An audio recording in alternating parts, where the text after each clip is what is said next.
Hi, greetings. It's me, Dr. Paul Gerhardt, and I just wanted to welcome you to HRCU352 Labor Relations. So as you can see in my announcement that I'm really glad that you're here.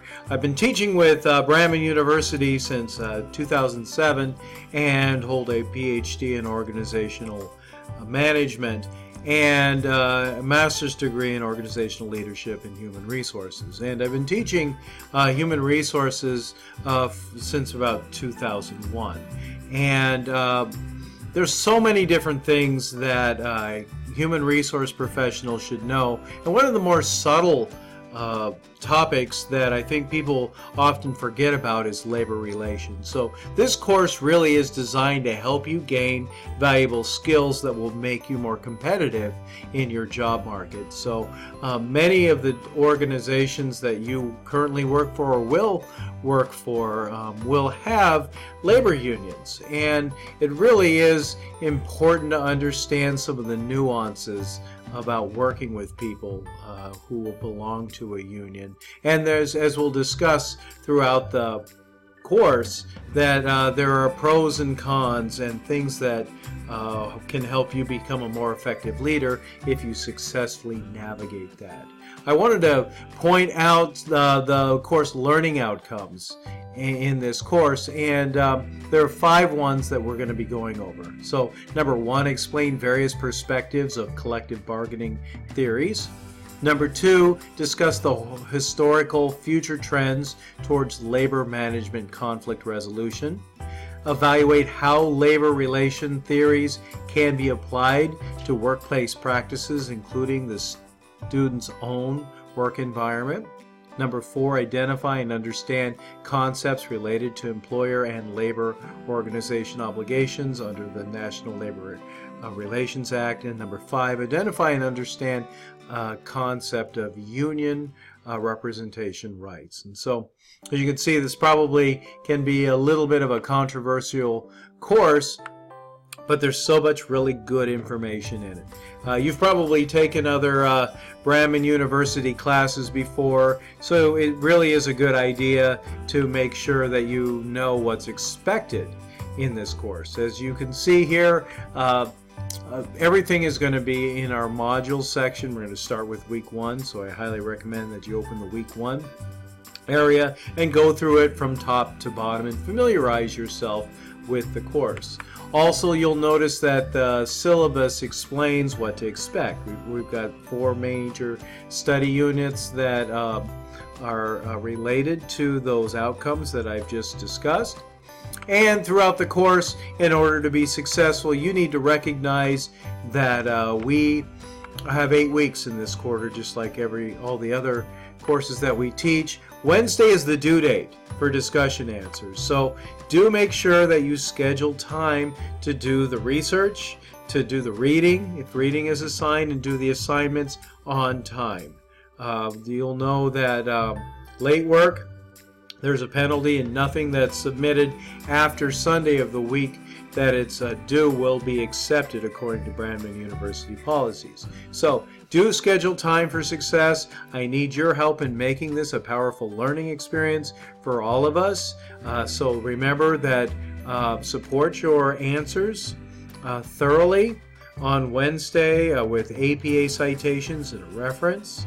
And then read everybody else's answers, and by Sunday reply to a minimum of 2 other students in a substantial way. And that's a lot more than just saying, hey, good job, I agree with you. You really show me and the student what the student has said, why you agree or disagree, and add some value to our discussion with each of your peer replies. You will be assigned group case studies in weeks 3, 5, and 6, and you'll see here in the syllabus what I'm expecting from you. You should be able to have at least 200 to 500 words and be able to properly cite your sources in proper APA. So that's what we use in our program, and it helps bring value in our accreditation process so that you are seen as the best of the best. And so that's our goal for you as a graduate of Brandman University. You'll notice that In the case studies, you'll be analyzing your case studies according to these 6 criteria. What is the main issue for HR professionals, for employees, for employers? What is the law, guideline, and policy that is most important in this case? How does the situation and problem affect the workplace and employees? List several possible solutions for the case. What is the best possible solution that you can design to address this current issue? And then what policy or practice should be implemented in order for this situation to be avoided in the future? So it's a good idea for you to put the question there and then give the answer and support your answer appropriately.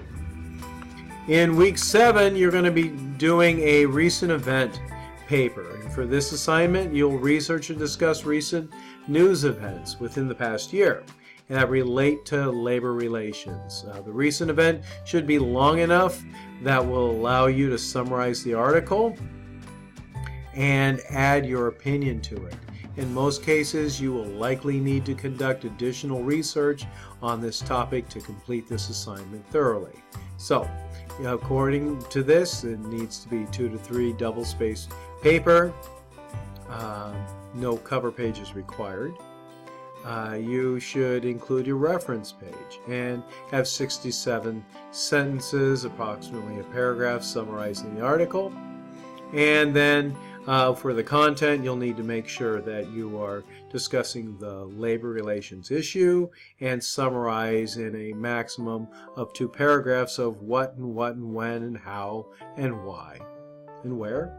Identify and discuss the main points of the labor relations issue and who is on what side, what is at stake for both sides of the issue, and what would each side gain, who are the stakeholders, what was the impact and consequence of the issue of each of the stakeholder groups, and then apply 2 or more concepts of the theories and practices of labor relations to understand and begin to address the issues. So obviously that's what your textbook is for.